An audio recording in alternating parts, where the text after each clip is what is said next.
तर शेतकरी मित्रांनो, आपल्या स्वयंभू ऑर्गॅनिक फार्म शेती जोड व्यवसाय या यूट्यूब चॅनलच्या माध्यमातून आज आपण कामठा बाजार येथील बाजारामध्ये आलेलो आहोत आणि तुम्हाला हे बघा म्हशीची पूर्णतः हे म्हशीचा बाजार बघू शकता। आता मी तुम्हाला जे अनुभवी शेतकरी आहेत, जे खरे दुग्ध व्यवसायक आहेत, त्यांच्याकडून म्हशीची माहिती देणार आहोत। तर भाऊ, किती म्हैस आणल्या बाजारात?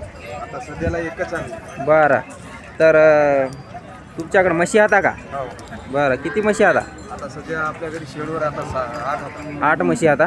बरं, म्हणजे तुम्ही दुग्ध व्यवसायच करता? हो। दुग्ध व्यवसाय, म्हशी आल्या तशा? तो खाली झाली। बरं, तर काय सांगली या म्हशीचे? या म्हशीची किंमत सांगली सोयरू आता 85,000। 85,000? बरं, काय हिचं वैशिष्ट्य? दूध किती देते? का गाभण आहे? ही दोन्ही टायमाचं दूध सोयरू 14 लिटर देते, एका टायमाला 7 लिटर देते। असं का? एका टायमाला 7 लिटर?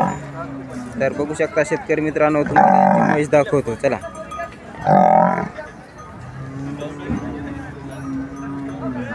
आणि मला सांगा, हिची सकाळपासून सोय कशी करता? म्हणजे काय करा?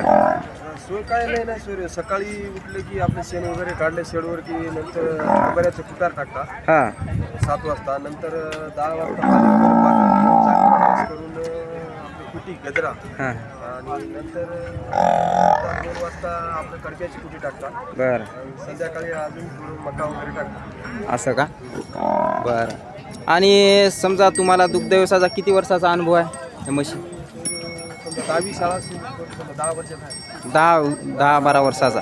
बरं, तर मला एक सांगा, नवतरुण जर दुग्ध व्यवसायाकडे आज वळाले, ज्यावेळेस तुम्ही 10 वर्षा 15-12 वर्षाखाली वळाले होते, तर मला सांगा, नवीन दुग्ध व्यवसाय करताना आता बरेच जण फसगत होते, ज्यांना म्हशीची माहितीच नसते ना, तर मग त्यांनी काय, म्हणजे कशा प्रकारची म्हैस घ्यावी?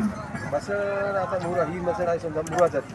हां, ही मसड ओळखून घ्यायची असली तर हिची शिंग अशी गोल असावी, बरं, मान अशी थोडी बारीक असावी, हां, आणि हे तोंड थोडं लांब असावं, हां, आणि दुधाची मसड निवडताना हे म्हशीच्या सर म्हणजे खाण्याचं अंतर 3 इंच असावं, बरं, आणि हिची कास शेपटीपासून हिच्या बोंबीपर्यंत अशी असावी, आणि ही जे नसा आहेत ही नसा ठोकरावे असाव्या, असं याच्यामधून दुधाची मसड निवडता येते। बरं, आता मला सांगा, ही म्हसड तुमची 14 लिटर दूध देते म्हणली ना? हो।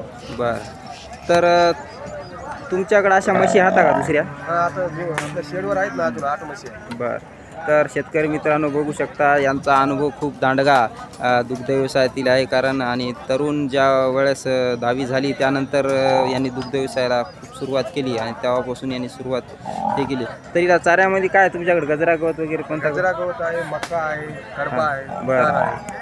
आता सध्या मुसळ सीजन चालू आहे, सध्या वाढी आहे, असं. आणि सकाळी एक टाइम खुराक करतात सरकीची। असं का? बरं, तर कोणाला जर म्हैस घ्यायची असेल तर तुमच्याशी कॉन्टॅक्ट करू शकता का? बरं, तर मग तुमचं पूर्ण नाव आणि कॉन्टॅक्ट नंबर सांगा। माझं नाव अमोल अशोकराव विचार पाटील, हां, राहणार भोशी, तालुका कळमनुरी, जिल्हा हिंगोली। Mobile number? माझा मोबाईल नंबर 8308057228। बरं, तर शेतकरी मित्रांनो, या भाऊकडे भरपूर म्हशीचा आणि दुग्ध व्यवसायाचा अनुभव आहे। त्यानुसार तुम्हाला जर म्हैस घ्यायची असेल तर यांच्याशी कॉन्टॅक्ट नक्की करा, आणि आपल्या चॅनलवर नवीन असाल तर चॅनलला सबस्क्राईब, व्हिडिओला लाईक करा। जय जवान, जय किसान।